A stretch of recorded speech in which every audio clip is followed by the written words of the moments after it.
Welcome back to America's Fractured Politics.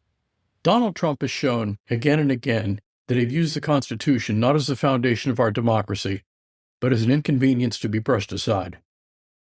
And his latest stunt might be the most dangerous yet. During a recent appearance on Dan Bongino's podcast, Trump floated the idea that Republicans should quote-unquote nationalize elections in what he called quote-unquote problem areas. Now, to anyone else, that phrase might sound bureaucratic or harmless, like some administrative adjustment. But this is Trump we're talking about. Problem areas is code. Code for places where he loses, cities, urban counties, heavily Democratic jurisdictions, anywhere the vote doesn't break his way. What he's really proposing is the federal seizure of local elections so that he and his loyalists can control the outcome. It's beyond disturbing.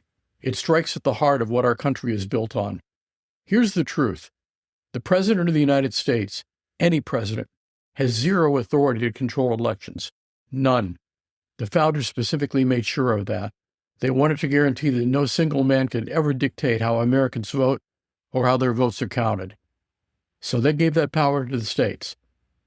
Article 1, Section 4 of the Constitution makes it explicit.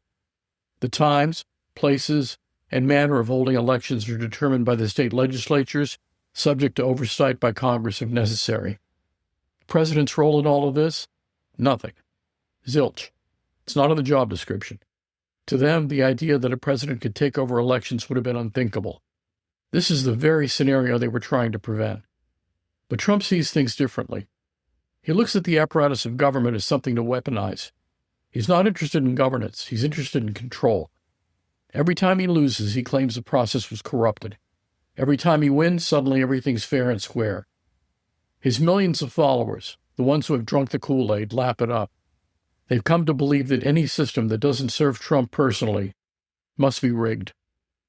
And that belief, that blind loyalty, gives him the confidence to say things like this out loud. He's no longer hiding it behind euphemisms or legal dodges. He's saying it outright. I will take over elections in places where I lose. That's authoritarianism in plain English. Let's be clear about what would actually happen if Trump were to try to follow through. Picture this. A presidential order declaring that the Justice Department or the Department of Homeland Security is taking control of balloting in Philadelphia or Detroit. Agents confiscating voting machines in the name of investigating fraud. Lawsuits flying immediately, states pushing back, governors declaring it illegal. The courts would almost certainly intervene, but the chaos, the uncertainty, that's the point. Wouldn't matter if the court struck it down 3 weeks later. By then, the country would already be boiling in confusion and suspicion. Imagine an election night where no one knows who actually controls the vote count. That's the end game here. Not just stealing an election, but destroying confidence in the process itself. Elections are the soul of a democracy. They are the mechanism that ensures power flows upward from citizens to government, not downward from government to citizens.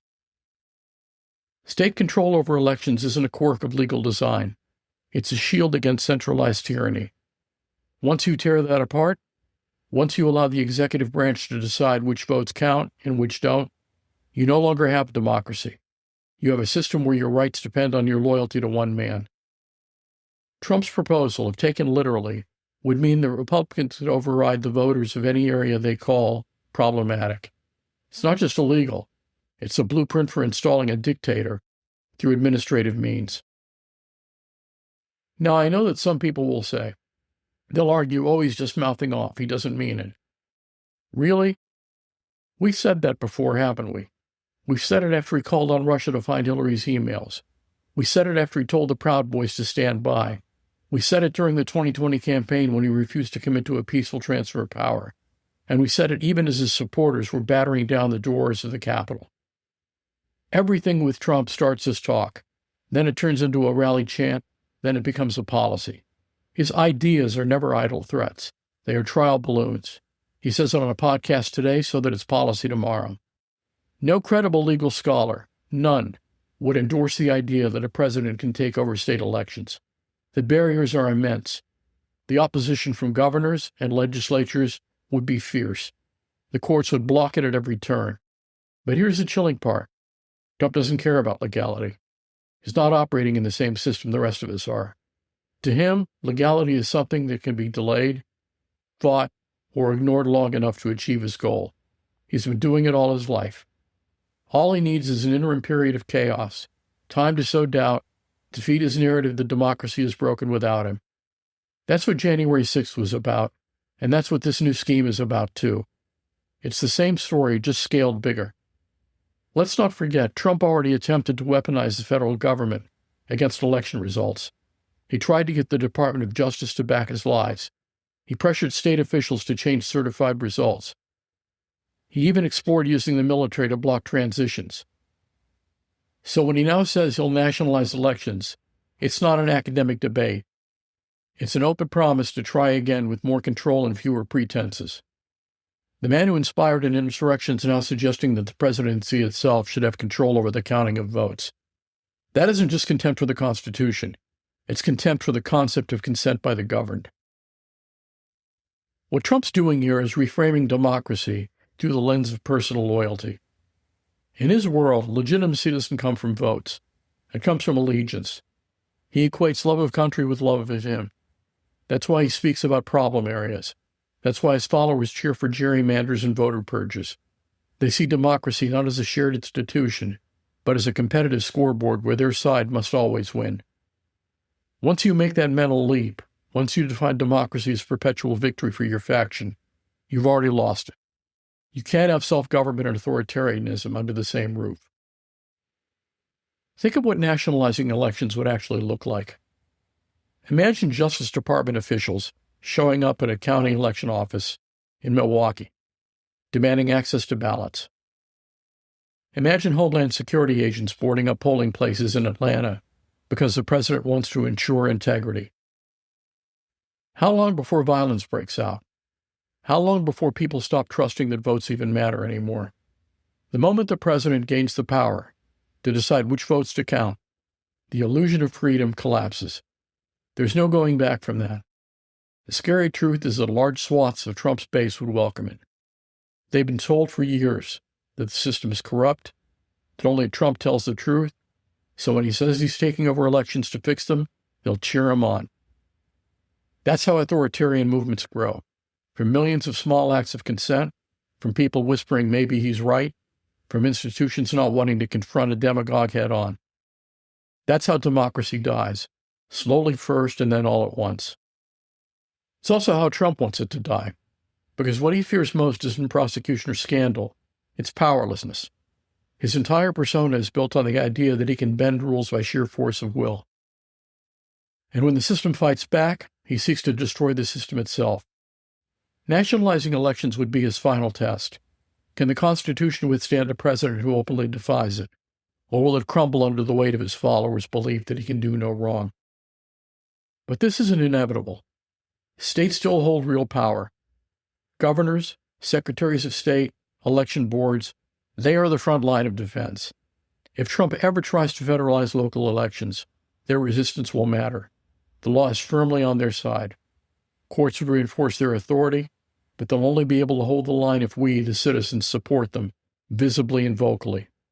The danger isn't just legal, it's psychological. If enough people accept Trump's framing, if enough people shrug and say, well, maybe federal control is necessary, the Constitution stops being self-enforcing. It loses its power because we stop believing in it.